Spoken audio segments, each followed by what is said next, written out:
All right, so this is a suggestion via a donation. Now, the name of the video is NASA's Most Off-Limit Room. Let's check it out. This is a NASA engineer trying to fix a hydrogen leak just before the launch of Apollo 11. The scary thing is, he is 60 meters up and standing right next to a partially fueled Also, guys, this is coming from the channel Primal Space. Saturn V.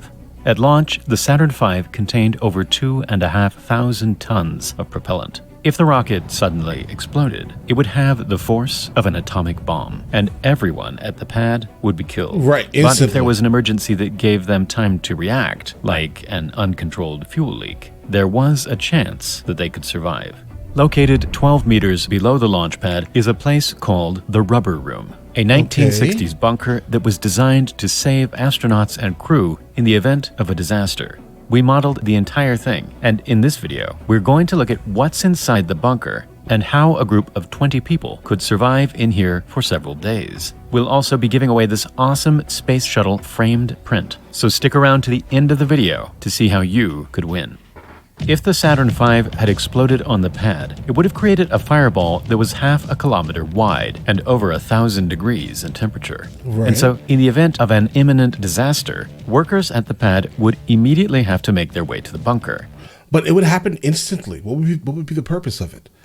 Like, I mean, I get it, a rubber room, right? But it would happen so instant that they would not be able to get there fast enough, or maybe they, if they would have had time to know that some crazy disaster was about to happen, maybe they could run there, with time. But guys, I think that if it's going to happen, they don't know what's going to happen, and it's just going to happen.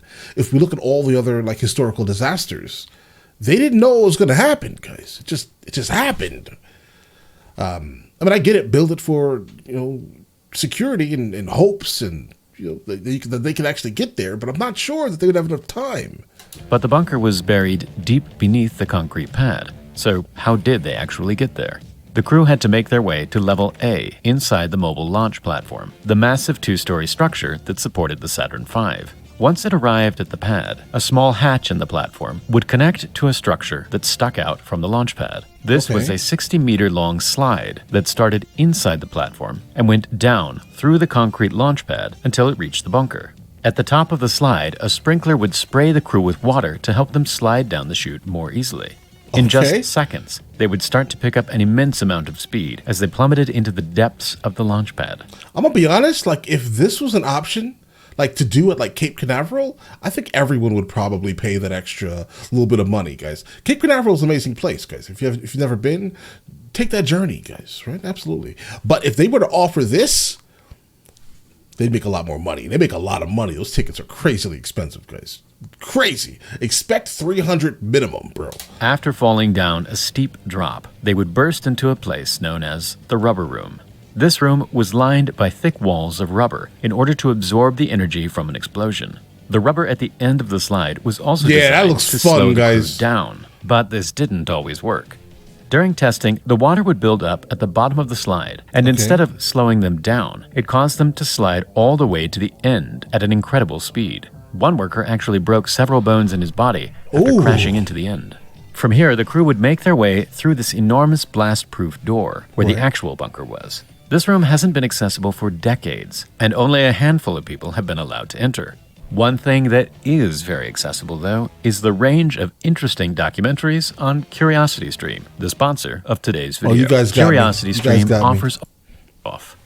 After making their way down the slide, the crew would find themselves in... That was a great transition, bro. That was really good. If you needed to know, you got me all invested just to hit me with an ad break. I love it. In the Rubber Room. From there, they would enter through a passageway and into the Blast Room, a dome-shaped room featuring 20 chairs that the crew would strap themselves into. The dome itself was made out of super thick steel and concrete, capable of surviving a blast pressure of up to 500 psi. To put this into perspective, the blast pressure from an explosion starts to become lethal for humans at around 40 psi. In order to protect everyone inside from the immense shockwaves, the entire floor was floating on a series of 24 giant springs. These disconnected the room from the surrounding concrete, meaning the vibrations had less material to travel through. Right. The blast from an Would explosion stop. could cause an acceleration of up to 75 Gs, roughly double what you'd expect to feel in a car crash. These springs would absorb most of that acceleration and Okay, so how did they survive that? How would they have survived that? reduce it to just 4 Gs, keeping the crew Oh, okay, inside okay, perfectly safe. But if a large explosion occurred, it would create a shockwave so immense that it would travel all the way down the slide in an instant and kill the crew inside. That's where these enormous blast-proof doors came in. Made from several inches thick steel, these doors would seal the crew inside and protect them from the shockwaves. These could be locked from either side by turning a wheel which caused 8 giant pins to hook into the wall. Smart. Once the crew were locked inside, they would remain in their seats and wait until the danger had passed. But with up to 20 people in a sealed room, the carbon dioxide levels would quickly start to Right. rise, and breathing would become very difficult. Yeah, they'd basically be deleting themselves slowly with every breath. And so, to treat the air, a carbon dioxide scrubber was placed in the center of the room. This machine worked by passing the ambient air through a special filter, which would attract the CO2 molecules and separate them from the air. The clean air was then pumped back out of the machine, keeping the CO2 levels low. In order to create more oxygen, there was a supply of oxygen candles, which would burn iron powder and sodium chlorate at around 600 degrees to produce oxygen. For every one I bet you, because this is NASA, right? These oxygen candles, this is genius, guys. It's absolutely genius. But these probably cost like $1 million a piece, all right? And the wick, $20,000. 1 kilogram of mixture inside, each candle could produce around 6 hours of oxygen per Okay. person. Next to all of this was the storage area, which contained all of the food and water supplies. The food was mainly C rations and K rations, a type Okay. of canned food that was developed during the Second World War. The K rations came in 3 separate boxes for breakfast, lunch, and dinner.